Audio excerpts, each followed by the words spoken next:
why we are responsible for Israeli state. Now there are people here tonight who have been briefed by Rogev and others to stop and introduce a mugging clause into this country to say you cannot talk about the Zionist Islam. They are, of course, personally not very attractive people. We are always prepared to united will never be defeated. The workers united will never be defeated. The workers united will never be defeated. The workers united will never be defeated. The workers united will never be defeated. The workers united will never be defeated. The workers united will never be defeated. No ifs, no buts. IHRA. No ifs, no buts. IHRA. No ifs, no buts. IHRA. No ifs, no buts. IHRA. No buts. IHRA. No ifs, no buts. IHRA. No ifs, no buts. IHRA. No ifs, no buts. IHRA. No buts. Palestine will be free from the river to the sea. Palestine will be free from the river to the sea. Palestine will be free. Gaza, we are with you. Gaza, we are with you. Gaza, we are with you. IHRA. Calling for the ethnic cleansing of Jews. This is No obviously ifs, no buts. IHRA. 1, 2, 3, 4. Occupation no more. 5, 6, 7, 8. Israel is a racist state. 1, 2, 3, 4. Occupation no more. 5, 6, 7, 8. Israel is a racist state. 1, 2, 3, 4. Occupation no more. 5, 6, 7, 8. Israel is a racist state. So yeah, we're just saying there exactly what these people don't want us to say. We're saying that Israel is a racist state. Israel has now passed it into law. Yeah, it's called the nation-state law. And it says that the only people that are allowed the right to self-determination in Israel are Jewish people. You're a liar. This man here is saying that's a lie. These people aren't serious. They're jokers. They don't even know what's going on inside Israel, and they're flying Israeli flags. Israel passed a nation-state law, which is a racist law. Yeah, that's why we're here today. That is an apartheid state right there, and they're trying to deny it. You're just a bunch of liars. You're just a bunch of liars. We'll never be defeated. We'll never be defeated. We'll never be defeated. The workers united. we ain't united. The workers. So we've got the communists over here that don't actually work, saying the workers united will never be defeated. We are the trade unionists, the socialists, and we stand for a united working class struggle. Here, inside Israel, in Palestine, all over. Where? United. Where's that again? Shame on this Labour Council for allowing this resolution to go through. Shame. Where is Palestine? A witch hunt. Where is Shame on them Palestine? if they do this Where is it? Liar. What's its currency? What's the currency of Palestine? Thank you, Madam Mayor, councillors. Unfortunately, we live in a world in which murderous anti-Semitism and other manifestations of racism are on the rise. It's just a few weeks since an American fascist murdered 11 worshippers in a Pittsburgh synagogue. Last month, I visited Auschwitz and Birkenau concentration camps. This was a sobering experience, making clear the dreadful ends to which such racism can lead. While I was there, hundreds of thousands of Poles, including the President and members of the government, took part in a fascist-led parade through the streets of Warsaw.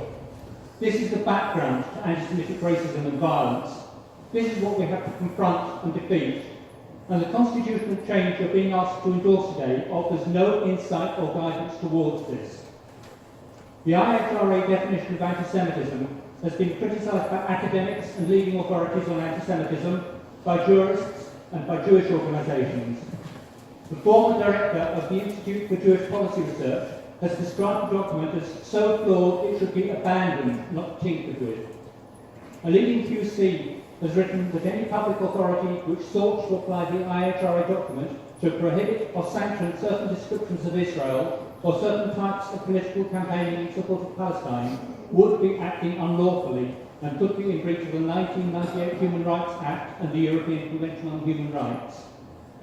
Scores of Jewish organisations across the world issued a statement earlier this year urging governments, municipalities, universities and other institutions to reject the IHRA definition and instead take effective measures to defeat white supremacist nationalist hate and violence and to end complicity in Israel's human rights violations. And Kenneth Stern, the man who originally wrote the document, has insisted that it was never intended to be used to limit free speech, and he has described its misuse in this manner as McCarthyite. This document is divisive at a time when we need to be united. Here in Waltham Forest, we provided a shining example of how a united community can defeat fascists and protect the rights and security of minorities.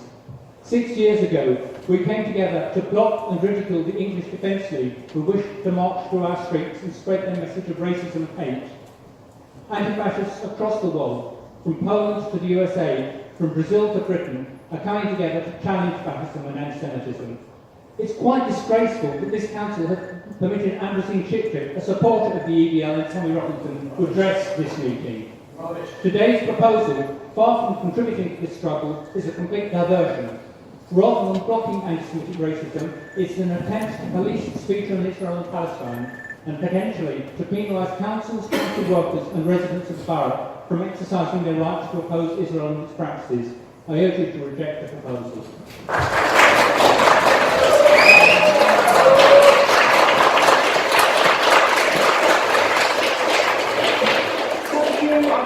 Thank you, Mr. Ross.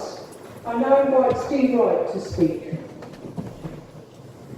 You have 3 minutes, Mr. Wright. Mr. White. I wish to speak against this because I think the IHRA definition and the examples the worked examples have huge problems. Bad policy has unintended consequences, and the unintended consequences may well be to cause a perception of unfairness in society and cause an increase in anti-Semitism.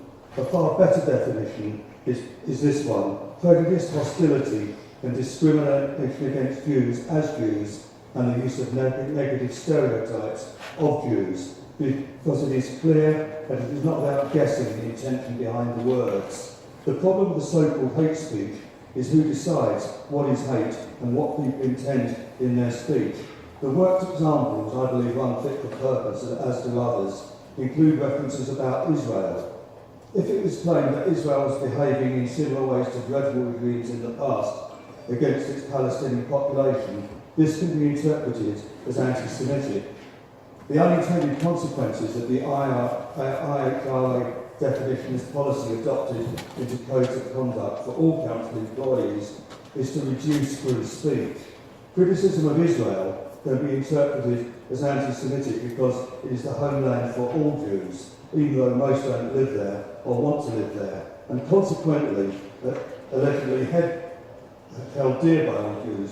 Any criticism can mean that the criticism is reported and the person who made the comments can be investigated and lose their job.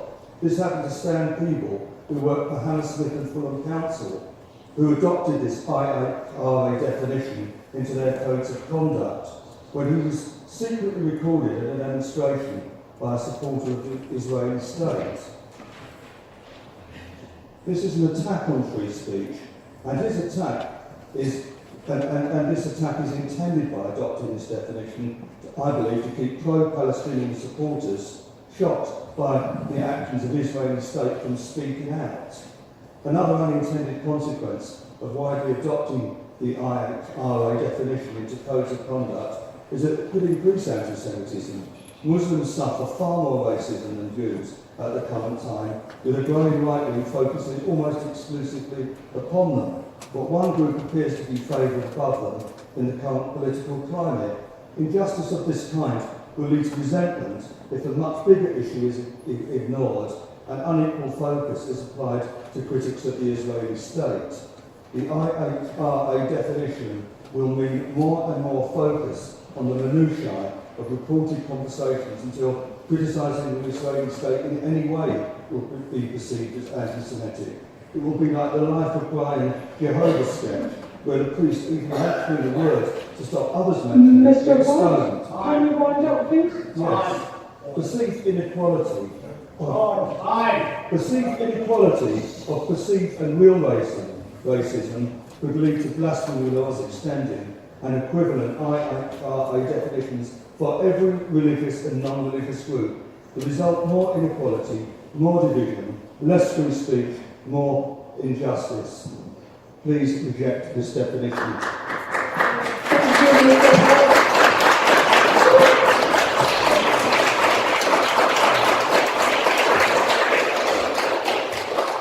Our final speaker is Ambrosine Chetrit. Please come forward, Ms. Chetrit.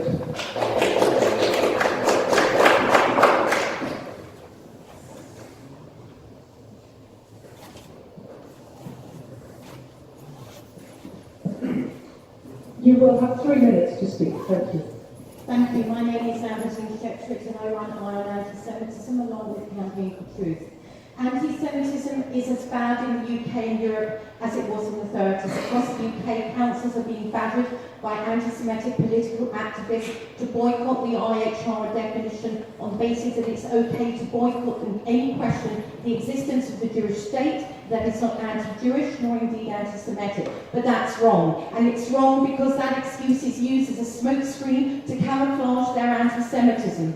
For example, the supporters of the Boycott Israel movements constantly use anti-Jewish tropes, as did over 50 Labour Party MPs, councillors and members, like Nashar MP, who posted ideological tropes about Israel, which included anti-Semitism. The definition of anti-Semitism was agreed by the HMDT to be used as a safeguard to prevent a recurrence of the Holocaust, in which 1/3 of world Jewry was exterminated and the evidence burned in the ovens of Europe, their ashes fertilising the forests that are a smokescreen for that vileness.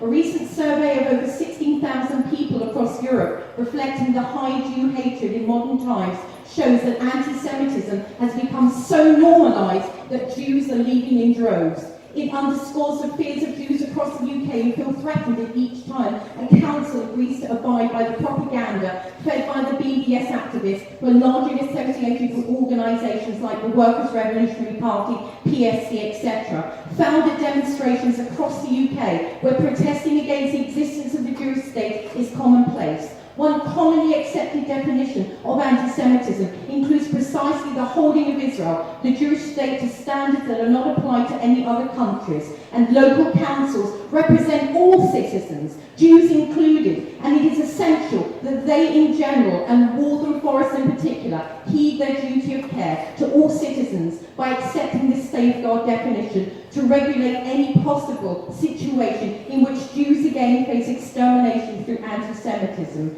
The findings of the EU survey, I can give you a link if you wish to read, makes for a sobering read. They underscore that anti-Semitism remains pervasive across the EU, the UK included, and has in many ways become disturbingly normalised. And the important information provided can support policymakers in stepping up their efforts to ensure the safety and dignity of all the Jewish people in the Waltham Forest Borough. I applaud you to accept the IHRA definition of anti-Semitism.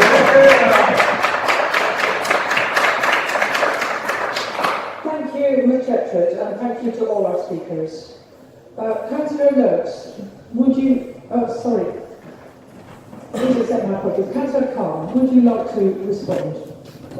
Thank you, Madam Mayor. And I'd like to start by thanking the speakers for taking time out this evening to come to this full council meeting. Anti-Semitism is on the rise, not just across the continent, not just across the UK, but also sadly in Waltham Forest.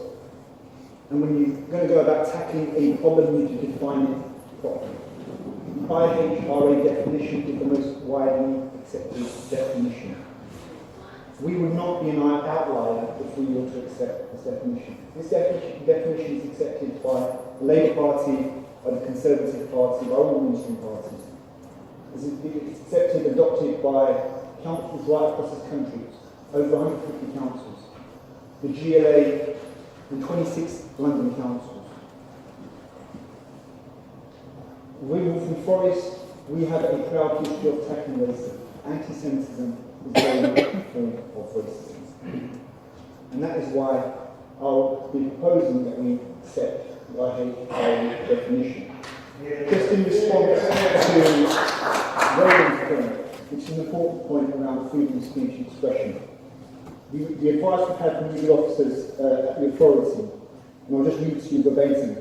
Adopting the IHRA definition does not interfere with an officer's right to express views about the policies of the State of Israel or in support of the people of Palestine, as long as those views are not anti-Semitic. That is the advice we've had from legal officers at this council. So, Madam Mayor, I'll propose that we accept the IHRA definition of movement choice. What about the right in front?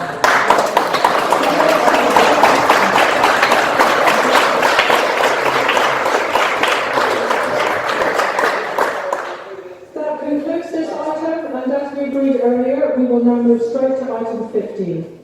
Councillor Lurt.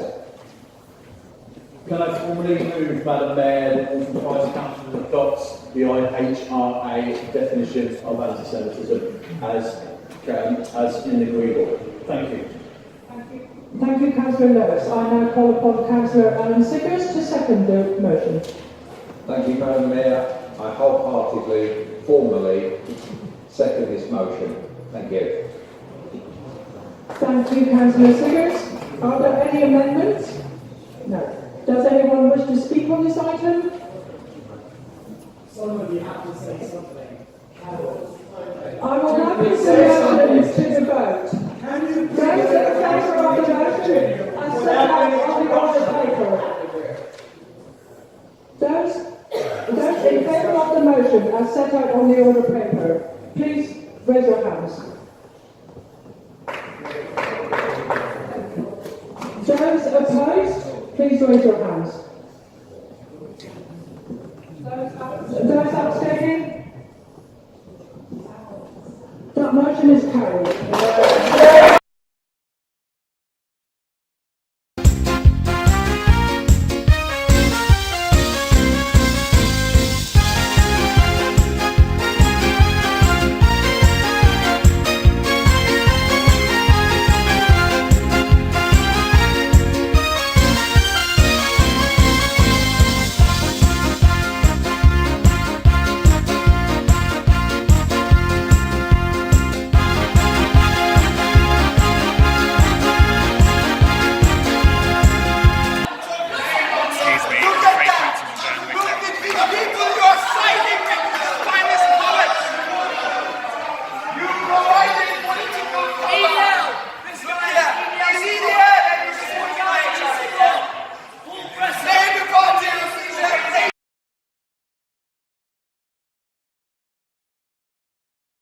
You are the losers all the time.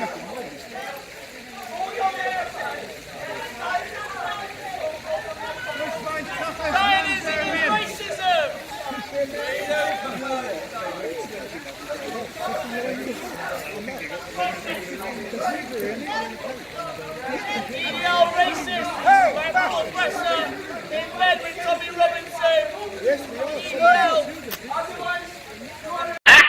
we are.